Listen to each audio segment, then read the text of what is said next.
আজ তোমাদের সঙ্গে শেয়ার করব আমার পুরী ব্লগের দ্বিতীয় দিনের দুপুরের খাওয়া দাওয়া।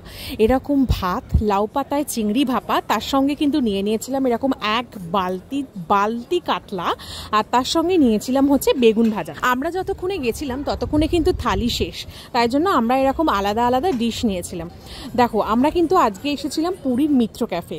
আমরা যে হোটেলটাতে ছিলাম সেটা কিন্তু মিত্র ক্যাফের ওপরে আমাদের হোটেল। মিত্র ক্যাফেতে এর আগেও আমরা খাওয়া দাওয়া করেছি, তবে পুরীর মিত্র ক্যাফে খাওয়া দাওয়ার টেস্ট কেমন সেটা আজকে তোমাদের সঙ্গে শেয়ার করব। ফার্স্টেই কিন্তু একটু বেগুন ভাজাটা গরম ভাতে লঙ্কা দিয়ে ভালো করে মেখে নিলাম। এরকম গরম ভাতে শুধু শুধু বেগুন ভাজা কি যে দুর্দান্ত লাগে। একই বাঙালি থালিতে শুধু ডাল খেতে খেতে আজকে একটু অন্যরকম খাবার ট্রাই করলাম। আর বেগুন ভাজাটা কিন্তু গরম ভাতে ভীষণ সুন্দর লাগছিল। এমনিও মিত্র ক্যাফের খাওয়া দাওয়ার কোয়ালিটি খুবই ভালো, তবে এখানে কেমন সেটা চলো ট্রাই করে দেখি আর তোমাদের জানাই। এই যে লাউ পাতায় চিংড়ি ভাপা, এটা কিন্তু মিত্র ক্যাফের একটা সুদুর্দান্ত ডিশ। এর আগেও আমরা কলকাতা থেকে খেয়েছিলাম, আমার চূড়ান্ত ভালো লেগেছিল। আজকে তাই জন্য এখানে এসেও ট্রাই করব আর তোমাদের জানাবো যে কেমন খেতে। তোমরা কারা কারা মিত্র ক্যাফেতে গিয়ে এই আইটেমটা ট্রাই করেছো প্লিজ আমাকে কমেন্ট করে জানিও। ওর অ্যাভারেজ লেগেছে, আর সত্যি কথা বলতে আমারও অ্যাভারেজ লেগেছে। সেই কলকাতার মতন সেই স্বাদটা কিন্তু আমি এখানে পেলাম না। হ্যাঁ, তবে খারাপ আমি একদমই বলবো না, ভালো তো ছিলই, কিন্তু সেই স্বাদটা আমি ঠিক পেলাম না।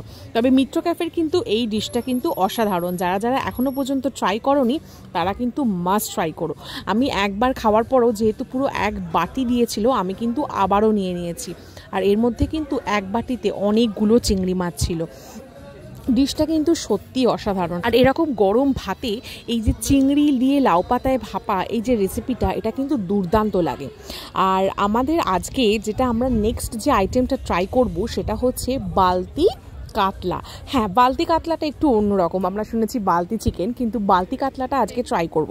আর ওনারা বলল এই মাছে কিন্তু একটাও কাটা থাকবে না, পুরো দেখো চিলি চিকেনের মতন দেখতে মাছটাকে। চলো ট্রাই করে দেখি আর তোমাদের জানাই যে মাছের স্বাদ কেমন ছিল। মাছটা দিয়ে কিন্তু একটা দারুণ সুন্দর অ্যারোমা আসছিল। চলো খাওয়া যাক। আর গ্রেভিটাও কিন্তু ভীষণ সুন্দর, একটু তো স্পাইসি ছিল দেখে মনে হচ্ছিল। আমার কিন্তু ব্যাপক লেগেছে, মানে এত সুন্দর খেতে। আর সব থেকে মজার বিষয় হচ্ছে মাছটাকে শুধু দেখো, মাছে একটা মাত্র কাটা নেই। আমার ব্যাপক লেগেছে। আমি কিন্তু এই আইটেমটা ফার্স্ট টাইম খাচ্ছি। আর হ্যাঁ, মিত্র ক্যাফেতে যে এই আইটেমটা অ্যাভেলেবেল আমার জানা ছিল না। এখানে ওনারাই সাজেস্ট করলো যে এটা ভীষণ সুন্দর খেতে, আর সত্যি ভীষণ সুন্দর। তোমাদেরও আমি সাজেস্ট করব কখনো মিত্র ক্যাফেতে গেলে প্লিজ এই বালতি কাতলা কালিয়াটা নিশ্চয়ই খেও। যাই হোক, আজকের ভিডিওটা কিন্তু কেমন লাগলো অবশ্যই কমেন্ট করে জানাতে ভুলো না। দেখা হবে একটা নতুন ভিডিওর সঙ্গে, ততক্ষণ টাটা। আমি লাঞ্চটা এনজয় করছি, আর চলো তোমাদের সঙ্গে দেখা হবে একটা নতুন ভিডিওর সাথে।